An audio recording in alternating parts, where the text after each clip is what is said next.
Station, this is Houston. Are you ready for the event on MPC?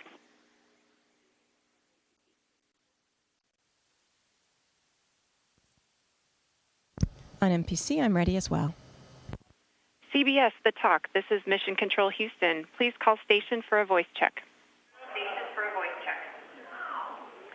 Station, this is The Talk.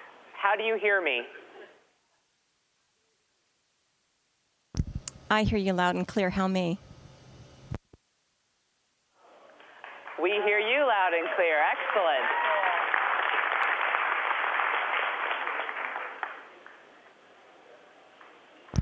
Welcome to the International Space Station. Thank you. I've been here, but I've been there before. Just kidding. Getting by. Here we go.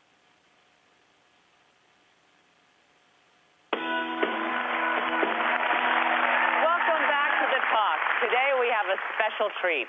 We're about to meet a mom whose devotion, let's just say, reaches beyond the stratosphere. Katie Coleman is a NASA astronaut and a mother of two, and she joins us now from the International Space Station. Hello, Katie. Hello. This is so cool, isn't it? Hey, Katie, I want welcome to ask aboard you a the space question. station. This is Leah. Look at this. Wow. Are you going to be okay, or? There's a delay, too, so we got to take that into consideration. Katie, can you hear me? You know, we Yes, I can hear you. Yes, I can hear you. Oh, good. Okay, well, I'm not the brightest person, so please don't try to say smart things when you're talking to me. But when you're talking to Sarah and Julie, you can say, you know, things that have to do with what you're doing. I want to know about your day-to-day. Like, take me through, like, an average day for you. You have your own room, you get up, what do? Do you shower? Do you have a chef? What goes on up there? You know, we get up in the morning, brush our teeth, eat breakfast, just like everybody else, except that everything we do, we're weightless, and all the things we're doing it with are weightless as well. So you start off with that teeth brushing thing, and I have to say, you know, spitting, that's going to be a problem. So we swallow our toothpaste, and the day goes weightless from there. And what is your average work day? Is it like a real 8-hour day, or? And then what do you guys do? You sit around looking out the windows, or what do you guys do? This is what I want to know.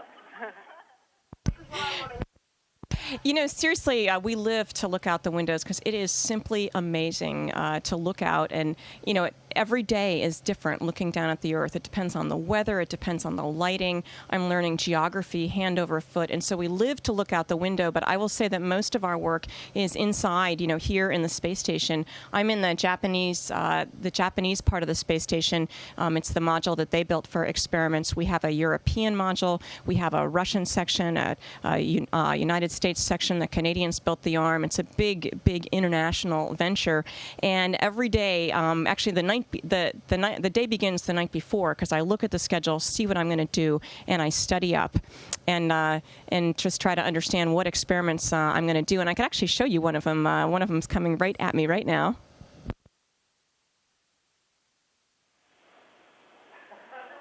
Wow.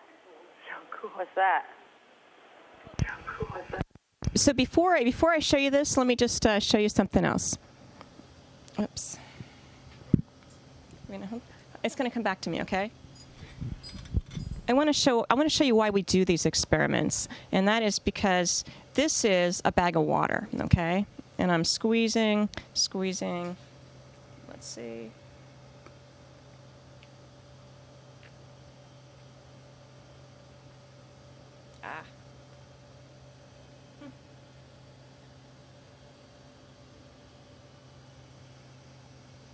So it's a brand new bag of water, and so my straw was a little crimped there. And I'm going to come a little closer, and you can see this giant blob of water. And we're getting to see in space, what do liquids really, really want to do?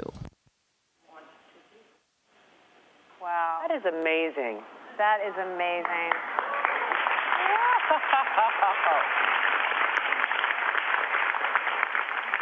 So I'm curious, because I know you have kids at home, how do you stay close to your kids? Oh, wow.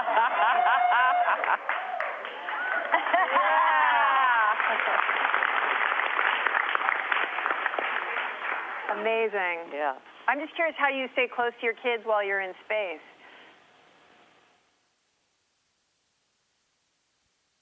Well, one of the ways that we stay close is I try to keep him really interested in what I'm doing, and I'm shaking up our fluids experiments so you can kind of see, what a real experiment looks like, and not just playing with our water drops, but understanding how fluids behave in space. Well, it has to do with everything we do at home. And everything that we wear, everything that is in our house that is made with a process of something flowing through a pipe, we need to understand what liquids do. And this experiment actually shows us how to design fuel tanks for satellites. And you think, well, gee, why would I care? Everybody uses a cell phone, electronic devices, communication, military defense, you name it. And it all comes from things like this. When we talk about trying to keep my son interested, another way I do that is actually to bring one of his things with me up to space. He's a big fan, and so am I, of Calvin and Hobbes. And so I've brought a little Hobbes up in space with me, and I bring Hobbes to do experiments, and I take pictures and send him down to the ground so he understands what I'm doing every day. And I did that while I was training for this mission as well. That's so cool. Wow. So, Katie, since you've been in space, what extra daddy duties has your husband had to take on since you're there on a 6-month mission? Well, I think a lot, and I really thank him for doing all of that. And, I would have to say it's hard for me to let some of that go. Everything's not going to be done maybe the way that you would do it. And yet I know my son is in great hands. He's just a super, super dad. I think it's hard for any parent to be a parent alone. I know that because my husband and I both commute, we have a commuting marriage, we're both single parents in a certain way. And so I think it's really hard for him just because there's nobody else to help, really.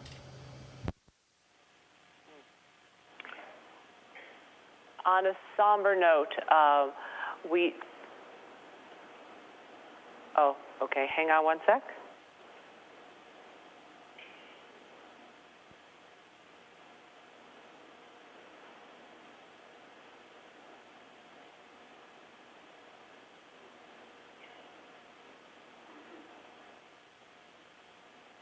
Okay. Your commander there in space is the brother-in-law to Congresswoman Gabrielle Giffords. What has it been like at the International Space Station since the Tucson shootings?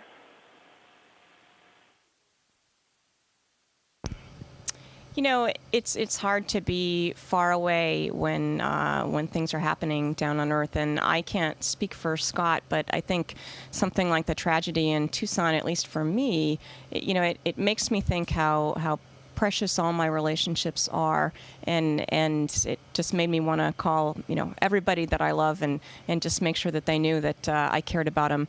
And up here, I think that we have a serious job to do, and we're intent on doing our jobs, and we try not to let things get in the way. And at the same time, there's a value in just thinking about what's going on and trying to come to terms with it. Yeah, I'm curious. Does it get lonely in space? Well, I was very excited about this interview just because I won't necessarily say it's lonely up here, but there are not a lot of other women. And so actually the thought of sort of having coffee with you guys was really appealing to me. In fact, I brought mine. I'm serious. There's something nice about girlfriends. I love that. There's something nice about sitting around with your girlfriends and saying hello. Yeah, love that. I'm curious how you also prepared to leave for 6 months. That's such a long trip. Well, I did my best. I know I've left a lot of holes. I'm still writing back and forth with my husband and making sure he understands how to get my W-2 and all those kinds of, administrative things. My son had known for a couple years that I'd be going to the space station, and I tried to make it really clear when it would happen. It took several years to train. I traveled to Japan, to Europe, to Russia, and around the U.S., training for really almost 3 years to get ready for the mission, and that's actually worse in a way than being up here. They like to say that when I'm up here, at least they know where I am. And in fact, they have an application, where a computer program that they look at, and they know exactly where I am. And they go, "Mom, you're going over Australia." So it's pretty fun to be up here now where they know where I am. Wow. What research are you doing in space that you're most excited about?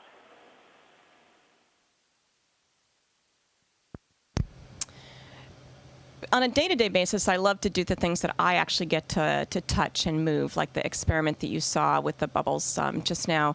But some of them aren't as tangible. We're doing some research in osteoporosis, which I think is fascinating and valuable. Basically, I'm an experiment, and because we lose bone mass up here, because we don't walk around on our legs, we lose bone at about 10 times the rate of a 70-year-old osteoporotic woman.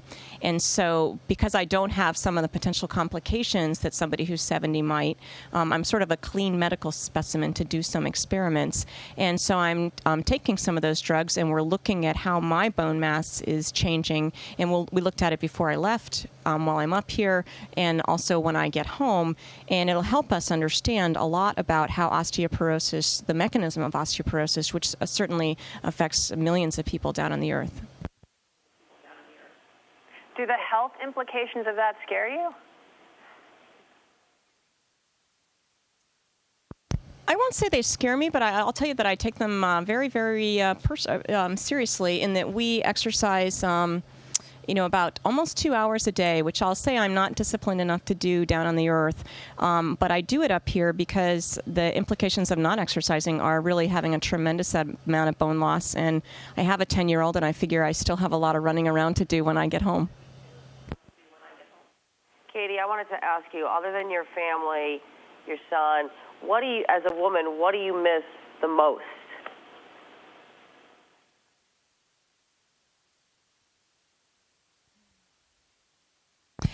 I'm actually so excited about being here and just living in this environment and discovering new things every day in terms of what's delightful about just being here, about moving back and forth. It's just really such a neat place. I don't actually miss anything yet. I certainly miss my family quite a bit, but at the same time, it's not as if I wish to be there. I'm really happy to be here.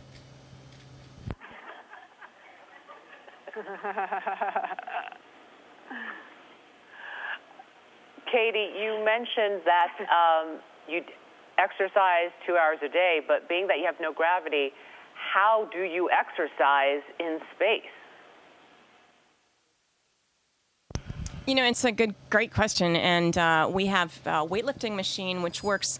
It works on a principle of vacuum. Like, I'm not really lifting weights, but I'm pulling against something that's pulling on a vacuum, and so it's really hard. Like, when you're trying to get a lid off a jar that's got vacuum on it, it's harder than if there was no vacuum, or when you're pulling against something. So that we do weightlifting, and I'll do, it's like a gym. We have a bar, go up and down, and use my legs. I can do sit-ups, all these arm weights. We have a treadmill that I wear a harness, and it holds me down on the treadmill. And I have to say that it was really interesting after a few days of not exercising, floating around up here. It was fascinating to suddenly be on the treadmill, standing on your feet. And I thought, wow, standing, that's interesting. What's the first thing you want to do when you eventually do get home, back to your family?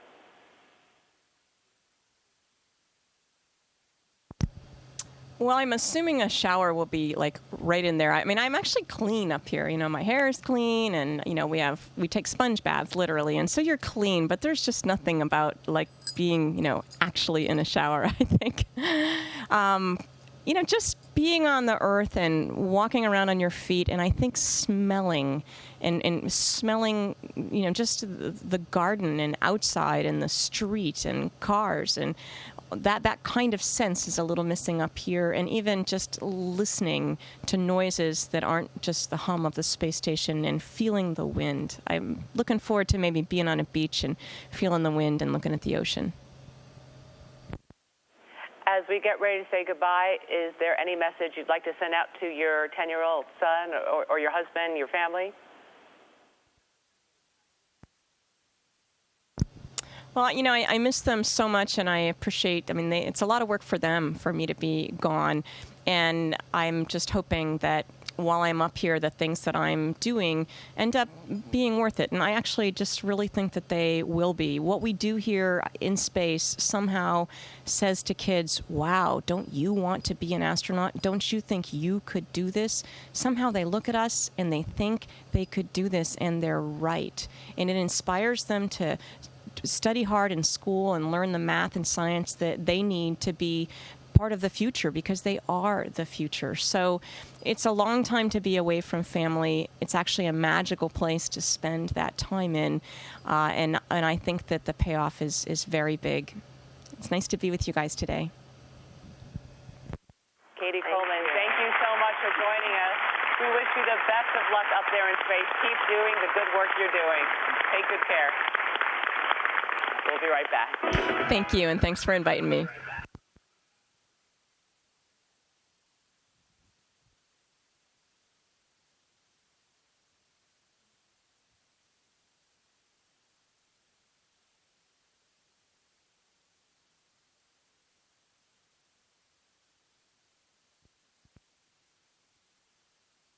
Station, this is Houston ACR. Thank you. That concludes the event.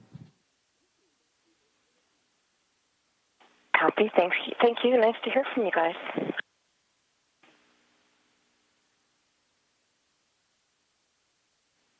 Thank you. The talk station, we are now resuming operational audio communications.